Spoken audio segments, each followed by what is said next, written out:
بسم الله الرحمن الرحيم. الحمد لله رب العالمين والعاقبة للمتقين والصلاة والسلام على خير خلقه محمد وآله وأصحابه وبارك وسلم تسليما كثيرا كثيرا. وأما الرخص فأنواع أربعة نوعان من الحقيقة أحدهما أحق من الآخر ونوعان من المجاز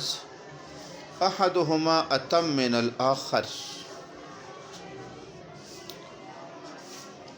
رخصت کے چار قسمیں ہیں. اولاً رخصت کی دو قسمیں ہیں. ایک قسم رخصت حقیقیہ ہے اور دوسری قسم رخصت مجازی ہے. رخصت مجازیہ ہے. رخصت حقیقیہ رخصت کے حقیقی ہونے کا دار و مدار عزیمت کے معمول بہا ہونے پر ہے. اگر عزیمت ثابت ہے تو اس کے مقابلے میں رخصت جو ہوگی وہ کسی عذر کی بنیاد پر یہ حقیقتاً ایک رخصت اور اجازت ہوگی. اور اگر عزیمت معمول بہا نہیں ہے اور ثابت نہیں ہے تو اس کے مقابلے میں جو رخصت آئے گی وہ رخصت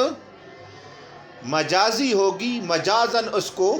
رخصت کہا جاتا ہے، اجازت کہا جاتا ہے. پس رخصت حقیقیہ کی دو قسمیں ہیں. ایک قسم وہ رخصت حقیقی ہے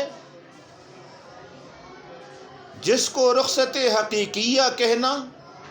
احق ہے، یعنی زیادہ لائق ہے کہ اس کو رخصت حقیقیہ کہا، جس کو رخصت کہا جائے حقیقتاً. اور دوسری قسم وہ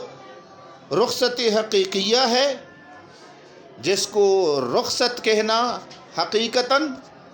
یہ احق نہیں ہے، غیر احق ہے. بہرحال اگر عزیمت موجود ہو من کل الوجوہ، اگر عزیمت موجود ہو من کل الوجوہ تو پھر اس صورت میں اس کے مقابلے میں جو رخصت ہوگی وہ رخصت حقیقیہ، وہ پہلی قسم جس کو رخصت کہنا حقیقتاً جس کو رخصت حقیقیہ کہنا زیادہ احق ہے اور زیادہ لائق ہے. اور جب یہ عزیمت من کل الوجوہ موجود نہ ہو، من بعض الوجوہ موجود ہوں، بعض لحاظ سے موجود ہے عزیمت اور بعض وجوہ کے لحاظ سے موجود نہیں ہے، تو ایسی صورت میں پھر یہ رخصت حقیقیہ کہنے کے لائق نہیں ہوگا، یا زیادہ رخصت حقیقیہ اس کو کہا جاتا ہے لیکن اس کو رخصت حقیقیہ کہنا احق نہیں ہے، یعنی وہ دوسری قسم ہے، غیر احق قسم ہے. یہ والی بات آپ کو سمجھ نہیں ہے. مثالیں آپ کو دیں گے اور اس مثالوں میں چسپاں بھی کریں گے. اس طرح رخصت مجازیہ کی بھی دو قسم ہے. ایک قسم اتم ہے مجاز ہونے میں، ایک قسم وہ رخصت مجازیہ ہے جس کو رخصت مجازن کہنا یا رخصت مجازیہ ہونے میں یہ زیادہ اتم ہے. یہ وہ صورت ہے جہاں پہ حقیقت کسی بھی مادے میں، عزیمت وہ کسی بھی مادے میں موجود نہ ہو. عزیمت جب کسی بھی صورت میں یا کسی بھی مادے میں موجود نہیں ہے تو اس کے مقابل جانب کو رخصت کہنا یہ مجازاً رخصت کہا جاتا ہے اور اجازت رخصت کہا جاتا ہے. حقیقتاً وہ رخصت نہیں ہے. یہ والی قسم یہ رخصت مجازیہ کہنے میں زیادہ تام ہے، بہرحال یا زیادہ احق ہے کہ اس کو رخصت مجازیہ قرار دیا جائے. اور دوسری قسم وہ ہے جس میں عزیمت ساری ہی مواد میں اور ساری ہی صورتوں میں معدوم نہیں ہوتا، بلکہ بعض صورتوں میں عزیمت موجود ہوتی ہے، تو عزیمت کے موجود ہونے کی وجہ سے بعض صورتوں میں اس کو رخصت مجازیہ کہنا، یہ رخصت مجازیہ قرار دینے میں اتم نہیں ہے، بلکہ یہ رخصت مجازیہ قرار دینے میں اس کو رخصت کہنا مجازن یہ انکس ہے۔ اب پہلی قسم یہاں تک تو میں نے عبارت پڑھ لی۔ نوعان من الحقیقہ، رخصت حقیقیہ کی دو قسمیں ہیں۔ احدہما، ایک قسم رخصت حقیقیہ کی حق ہے، رخصت حقیقیہ قرار دینے کے زیادہ لائق ہے، من الآخر، دوسری قسم سے۔ اور اس طرح رخصت مجازیہ کی بھی دو نوعان من المجاز، رخصت مجازیہ کی بھی دو قسمیں ہیں۔ احدہما، ایک قسم اتم ہے دوسری قسم سے، اور پہلی قسم ایک قسم کو یعنی رخصت مجازیہ قرار دینا اتم ہے، اور دوسری قسم کو رخصت مجازیہ قرار دینا یا کہنا انکس ہے یعنی۔ اب آگے مثالیں آپ کو دیں گے۔ فَأَمَّا أَحَقُّ نَوْعَيِ الْحَقِيقَةِ، رخصت حقیقیہ کے دو قسموں میں سے جو زیادہ لائق ہے رخصت حقیقیہ قرار دینے میں، اس کی ایک قسم تعریف قرار دیتے ہیں۔ فَمَسْتُبِيخَ مَعَ قِيَامِ الْمُحَرِّمِ وَقِيَامِ حُكْمِهِ جَمِيعًا، کہ محرم موجود ہے، حرام قرار دینے والا دلیل میں حرام قرار دینے والی دلیل موجود ہے، اور اس کے ساتھ ساتھ حکم بھی موجود ہے، محرم اور حکم دونوں موجود ہے، اور ان دونوں کے موجود ہونے کے باوجود اس کے ساتھ مباح جیسا معاملہ کیا جاتا ہے، یعنی بندے کے عذر کی بنیاد پر ویسے تو محرم موجود ہے، اور حرمت اس دلیل محرم کے ساتھ حرمت بھی موجود ہے، اب یہ عزیمت بالکل وہ موجود ہے، اس کے باوجود بندے کے عذر کی بنیاد پر حکم وہ مباح جیسا اس کے ساتھ معاملہ کیا جاتا ہے، اس کے مباح جیسا معاملہ قرار کیا جاتا ہے، وہ اس بندے کے عذر کی بنیاد پر رخصت دے کر اور اجازت دے کر۔ جیسے کہ مثال دے رہی ہیں کہ مثلاً کوئی مسلمان ہے اور دوسرا بندہ اس مسلمان کو کلمہ کفر کے زبان پر لانے پر مجبور کر رہا ہے کہ آپ کلمات کفر زبان پر لائیں، ورنہ پھر آپ کا خیر نہیں ہے، یا تو آپ کو جان سے قتل کر دیتا ہوں، اور یا آپ کے ہاتھ کو کاٹ لوں گا، یا آپ کے پیر کو کاٹ لوں گا، یا کلمہ کفر کہہ دو، ورنہ یا آپ کو قتل کر لیتے ہیں، یا آپ کے ہاتھ یا آپ کو پیر کو کاٹ لیں گے۔ اب یہاں پہ وہ جو کفر ہے اس کے حرام ہونے کی دلائل موجود ہے، حرام ہونے کے دلائل موجود ہے، اور حرام بھی ہے، ان دونوں کے موجود ہونے کے باوجود اس مسلمان کو، یہ مسلمان اگر زبان پر یہ کلمہ نہیں لاتا،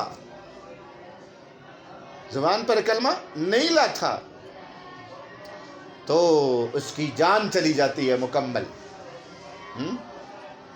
اس کی جان چلی جاتی ہے، اس لیے اس کے اس عذر کی بنیاد پر اس کو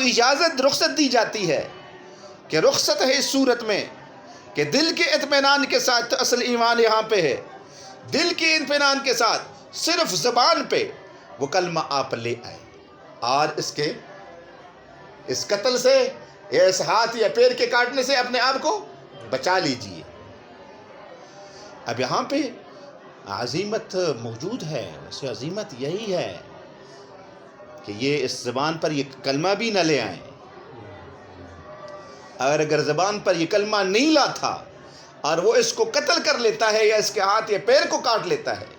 ماجور ہوگا، قتل والی صورت میں شہید ہوگا، لیکن رخصت ہے، اجازت ہے کہ وہ زبان پر یہ کلمہ لے آئے۔ اب یہاں پہ دیکھیں عظیمت مقابلے میں،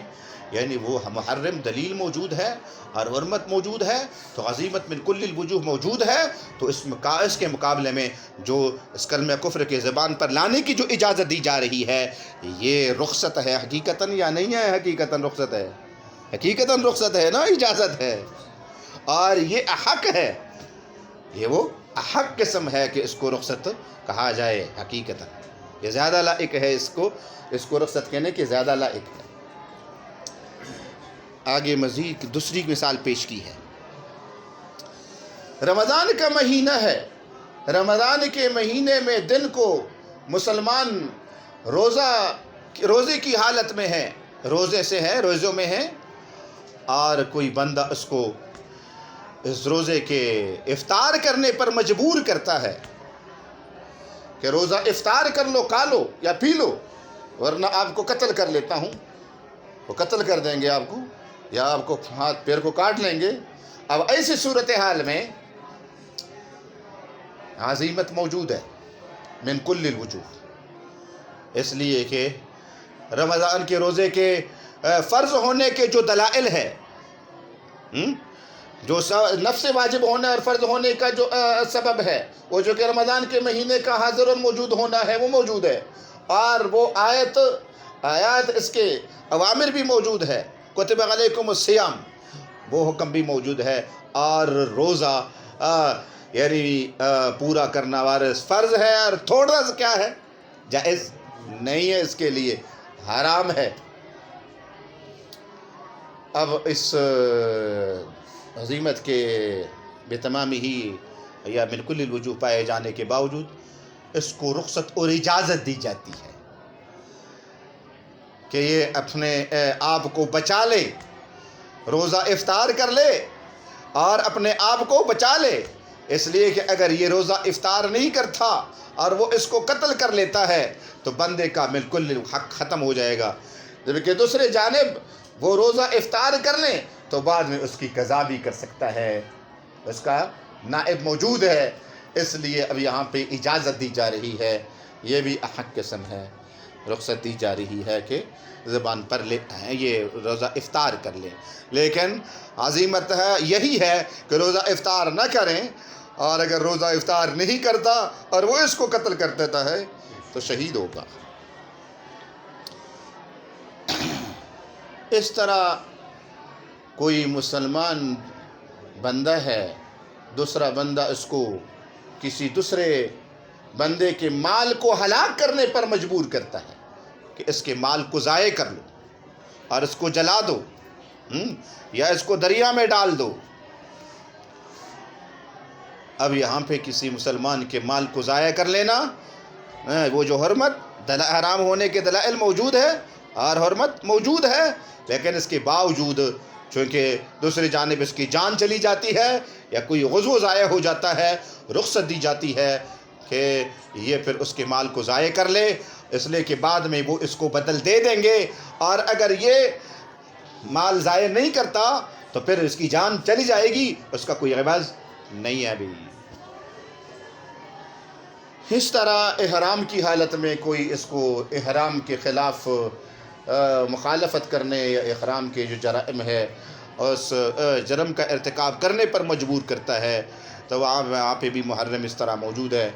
تو بہرحال حرمت بھی موجود ہے، لیکن رخصت اور اجازت دی جاتی ہے کہ وہ اپنے آپ کو اس طرح بچا لے۔ اور مثلاً کوئی بندہ ہے، آخر میں جو مثال پیش کی ہے کہ انتہائی بھوک کی حالت میں ہے اور مرنے کو ہے، اور اس کے پاس مثلاً سوائے خنزیر کے، شراب کے اور کوئی چیز ایسی نہیں ہے جس سے اپنے آپ کو بچا لے، تو پھر یہاں پہ وہ محرم موجود ہے اور حرمت موجود ہے، لیکن رخص کے ساتھ ساتھ اس کو رخصت دی جا رہی ہے کہ وہ اس میں سے اس قدر کھا لے جس کے ساتھ اپنے آپ کو بچا لے۔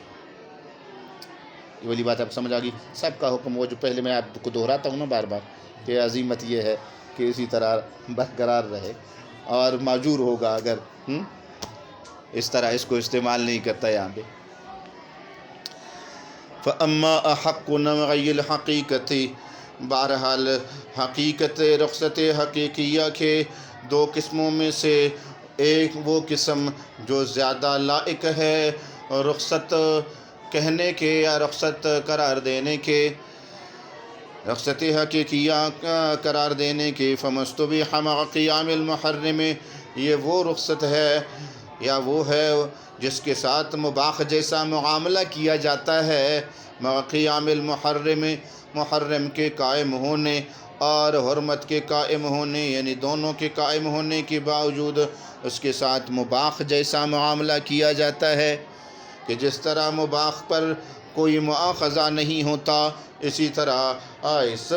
محرم اور حرمت کے باوجود یہاں پہ اس پر بھی کوئی مؤاخذہ نہیں ہے، اس کو اجازت ہے کہ آپ کا مؤاخذہ نہیں ہوگا۔ مثال کے طور پر مکرہ ہے، مجبور کیا جا رہا ہے،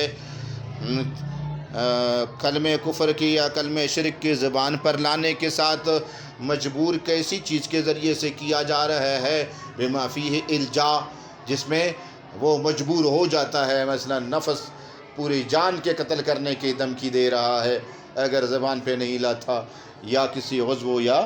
عضو کے قتل کاٹنے کی دھمکی دے رہا ہے۔ اب یہاں پہ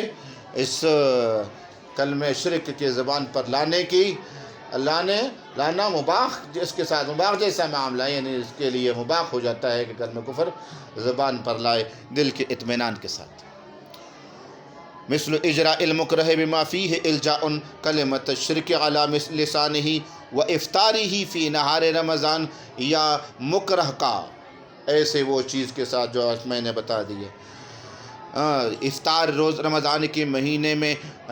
روزے کو افطار کرنے پر جو مجبور کیا جا رہا ہے،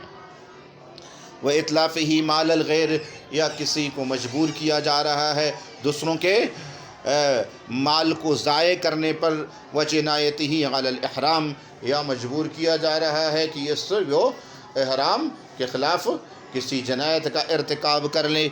وتناول المستر مال الغیر، یا وہ جو مستر ہے، مجبور ہے، مرنے کو ہے پھر یہ پیاس کی وجہ سے یا بھوک کی وجہ سے، وہ دوسروں کے مال کو کیا کر لے، دوسرے کے مال کو کھا لے۔ میں نے اس کی مثال دی ہے، یہاں پہ دوسروں کے مال کے کھانے کی مثال دے رہی ہیں کہ دوسروں کے مال کو یہاں پہ استعمال کر لے، اس لیے کہ بعد میں وہ اس کو بدل دے سکتا ہے۔ اور اگر یہاں پہ یہ اپنے آپ کو یعنی اسی طرح رکھتا ہے، دوسروں کے مال کو استعمال نہیں کرتا، تو جان چلی جائے گی، تو اجازت ہے بار لفظ۔ وترک الخائف علی نفسہ الامر بالمعروف، یا بادشاہ وقت کے سامنے امر بالمعروف کرنے سے، یعنی اس کو معروف کے حکم یا منکر سے روکنے کی وجہ سے اس کو ڈر ہے کہ اگر میں یہاں پہ حق بات کہتا ہوں، یعنی اس کو بلائی کی طرف بلانے کی بات کرتا ہوں یا بلائی کی طرف، یا میں اس کو برائی سے منع کرنے کی اس پر انکار کرتا ہوں، تو وہ مجھے قتل کر لیں گے۔ ایسی صورت میں ان کو بھی یعنی اجازت ہے کہ وہ امر بالمعروف نہ کریں یا نہی عن المنکر نہ کرے، چھوڑ دے۔ ہاں، عزیمت تو یہی ہے کہ اس کے سامنے حق کی بات کہہ دے، اور اگر انہوں نے اس کو قتل کر لیا تو پھر یہ شہید ہوگا۔ وترک الخائف، خائف کا چھوڑ دینا جو اپنے اوپر ڈر رہا ہے، کیا چھوڑ دینا؟ امر بالمعروف کو، وحکمہ ان الاخذ بالعزیمت اولا، یہ پہلی قسم کا حکم آپ کو بتا دیا کہ عزیمت پر عمل کرنا اولا ہوتا ہے بنسبت رخصت پر عمل کرنے سے۔ یہ والی بات آپ کو سمجھ آ گئی ہے؟ ترک الامر بالمعروف للسلطان الظالم جاز له ذلك مع ان المحرم وهو الوعید والحرم موجودان والعزیمۃ ان یأمره بالمعروف۔ آگے بتا رہی ہیں،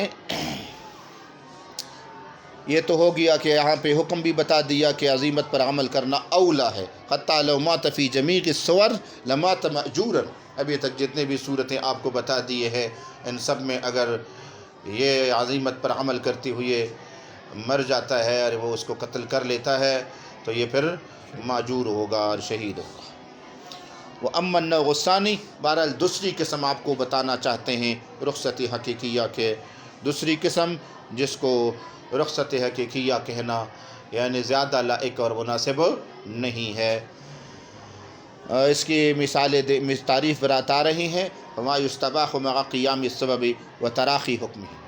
وہاں پہ تو یہ بتا دیا تھا کہ محرم قائم ہے اور حکم بھی قائم ہے، لیکن یہاں پہ بتا رہی ہیں کہ محرم قائم ہوں سبب اور محرم قائم ہوں اور حکم ملتوی اور مؤخر ہو، حکم کیا ہو؟ ملتوی اور مؤخر ہو۔ اب ایسی صورتحال میں عزیمت من کل الوجوہ موجود نہیں ہے، من بعض الوجوہ موجود ہے۔ اب اس کے ساتھ مباح جیسا معاملہ کیا جاتا ہے، یعنی اس کو رخصت اور اجازت دی جاتی ہے کہ آپ پر کوئی مواخذہ محرم موجود ہے، لیکن پھر بھی اس کو رخصت دی جاتی ہے کہ آپ سے کوئی مواخذہ نہیں ہوگا، کوئی پکڑ نہیں ہوگا۔ جیسے کہ مثال دے رہی ہیں کہ فطر المریض والمسافر یستباح مع قیام السبب و تراخی حکمہ فیہما، جیسے کہ رمضان کے مہینے میں مسلمان بندہ بیمار ہے یا مسافر ہے، سفر کی حالت میں ہے۔ اب رمضان کے مہینے کا جو شہود ہے یا مہینہ ہونا ہے، یہ سبب ہے روزے کے واجب ہونے، فرض ہونے کا۔ اب سبب موجود ہے روزے کے فرض ہونے کا کہ روزہ فرض ہے اور اس کا چھوڑنا حرام ہے، لیکن اس مریض کے اور مسافر کے حق میں اس کا حکم کیا ہے؟ ملتوی اور مؤخر ہے۔ وہ آیت کس طرح ہے وہ سنائیں۔ فَأَمَّا مَنْ كَانَ مِنْكُمْ مَرِيضًا أَوْ عَلَىٰ سَفَرٍ فَعِدَّةٌ مِّنْ أَيَّامٍ أُخَرَ فَمَنْ كَانَ مِنْكُمْ مَرِيضًا أَوْ عَلَىٰ سَفَرٍ فَعِدَّةٌ مِّنْ أَيَّامٍ أُخَرَ، جو تم میں سے مریض ہوں یا مسافر کی حالت میں ہوں، فَعِدَّةٌ مِّنْ أَيَّامٍ أُخَرَ، تو وہ یعنی رمضان کے بعد اور ایام میں سے اس کے بقدر دنوں کا روزہ رکھے۔ اس کے ذمہ ابھی روزہ نہیں ہے، ادا کرنا ضروری نہیں ہے۔ اب یہاں پہ حکم مؤخر ہے، تو اب اس کے لیے پھر رمضان کے مہینے میں روزہ نہ رکھنا اور افطار کرنا یہ مباح ہے۔ روزہ افطار کرنا نہ رکھنا کیا ہے؟ مباح ہے، کہ روزہ کیا کر لے؟ نہ رکھے اور روزہ افطار کر لے۔ یہاں پہ اس کے ان دونوں کے حق میں سبب کے موجود ہونے کی دلیل آپ کو یہ بتا رہی ہے کہ اگر ان دونوں کے حق میں روزے کے فرض ہونے کا سبب نہ پایا جاتا تو ان دونوں کا روزہ ادا کرنا صحیح نہ ہوتا، ادا کرنا صحیح نہ ہوتا۔ لیکن اگر یہ دونوں روزہ رکھ لیتے ہیں رمضان کے مہینے میں بیماری کے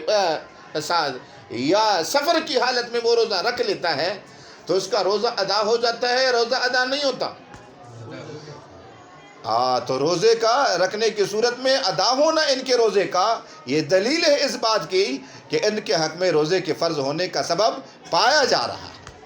اور وہ حکم ملتوی اور مؤخر ہے صرف۔ یہاں تک کہ حکم کے مؤخر ہونے پر یہ دلیل کہ اگر یہ دونوں مریض ہے، بیماری کی حالت میں روزہ نہیں رکھا رمضان کے مہینے میں، یا سفر کی حالت مسافر ہے سفر کی حالت میں روزہ نہیں رکھا، اب رمضان کے مہینے کے بعد ان کو یعنی دن ایام نہیں ملے، صحت کے ایام نہیں ملے، چلا گیا دنیا سے، یا اقامت کے حالت میں باہر اس طرح ایام نہیں ملے، دنیا سے چلا گیا، تو پھر ان کے ذمے فدیہ دینے کی وصیت کرنا لازم ہے؟ فدیہ دینے کی وصیت کرنا لازم نہیں ہے۔ اگر ان کے حق میں حکم ملتوی اور مؤخر نہ ہوتا فرض ہونے کا، ادائیگی کے فرض ہونے کا، تو پھر ان پر لازم ہوتا کہ وہ اپنے ورثہ کو فدیہ دینے کی وصیت کر لے، لیکن وصیت کرنا لازم نہیں ہے۔ یہ دلیل ہے اس بات کی کہ ان کی دونوں کے حق میں حکم جو ہے فرض ہونے کا وہ ملتوی اور مؤخر ہے۔ یہ والی بات سمجھ آ گئی ہے؟ آگے پھر حکم آپ کو بتانا چاہیں گے، یہاں تک میں پہلے پڑھ لوں۔ وَأَمَّا النَّوْعُ الثَّانِي فَمَا يُسْتَبَاحُ، یہ وہ ہے جس کے ساتھ مباح جیسا معاملہ کیا جاتا ہے اور اس کو یعنی چھوڑ دینا بہرحال یا اس کو بجا لانا مباح ہوتا ہے مع قیام السبب، سبب کے قائم ہونے اور حکم کے مؤخر ہونے کے باوجود۔ آگے بتا رہی ہیں، مثال دے رہی ہیں کفطر مریض، جبکہ جیسے کہ مریض آدمی کا روزہ افطار کر لینا یا مسافر کا روزہ افطار کر لینا یہ مباح ہے، حرام نہیں ہے، اس پر کوئی مواخذہ نہیں ہے مع قیام السبب، باوجود ان دونوں کے حق میں اس روزے کے رکھنے کے سبب فرض ہونے کے سبب کے پائے جانے اور روزہ چھوڑنے کے حرام ہونے کے سبب پائے جانے کے باوجود۔ لیکن آگے وتراخی حکمہ فیہما، دونوں کے حق میں حکم کیا ہے فرض ہونے کا؟ وہ مؤخر ہے ذرا، ولہذا اس پر دالگی دلیل انی پیش کرتے ہیں، ولہذا سق الاداء منہما ان لو ما كان وجد في حقهما لما كان السبب موجودا في حقهما، لو ما كان السبب موجودا في حقهما لما سق الاداء منهما، لما سق اداء الصوم منهما ولكن سق اداء الصوم منهما فغلب من ذلك ان السبب موجود في حقهما۔ یہ بات سمجھ نہیں آئی؟ ولہٰذا اسی وجہ سے روزے کو ادا کرنا صحیح ہے مریض اور مسافر کا۔ ولو ماتا قبل ادراک عدت من ایام اخر، اگر یہ دونوں مر جاتے ہیں دوسرے رمضان کے بعد کے ایام میں سے، اس کے بقدر ایام کے پانے سے پہلے پہلے دنیا سے چلے جاتے ہیں، لم یلزمہم الامر بالفدیہ، ان دونوں پہ لازم نہیں ہوگا کہ اپنے ورثاء کو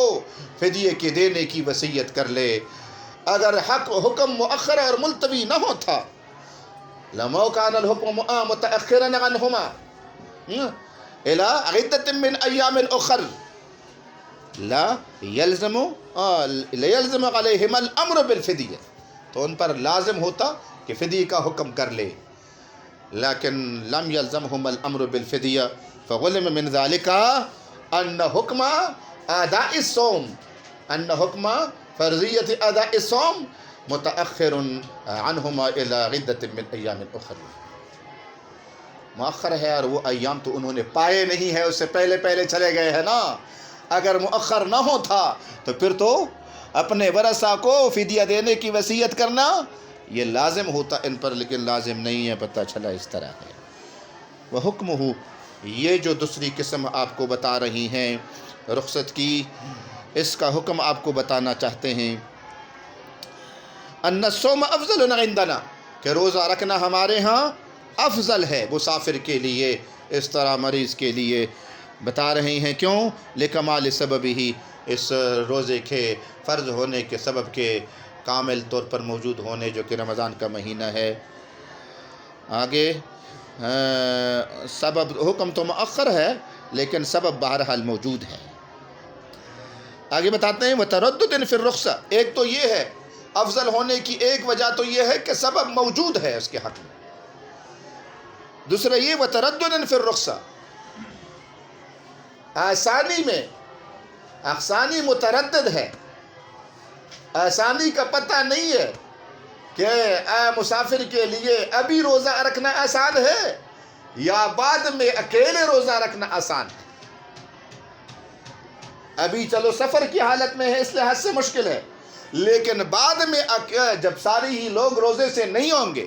اور یہ روزہ رکھیں گے تو وہ روزہ رکنا بھی کیا ہوتا ہے؟ مشکل ہوتا ہے نا۔ اب یہ جو رخصت اور آسانی ہے یہ دونوں میں متردد ہے، دائر ہے، پتہ نہیں چلتا کہ اس میں رخصت ہے کہ ابھی رکھے یا بعد میں رکھنے میں آسانی ہے، اس لیے بتا رہے ہیں فالعزیمۃ تؤدی معنی الرخصہ، یعنی روزہ رکھنا سفر کی حالت میں یہ اس آسانی کے معنی کو بھی ادا کر لیتا ہے، یعنی کبھی اس میں رکھنا آسان ہو جاتا ہے تو ہوتا ہے۔ من حیث تضمنها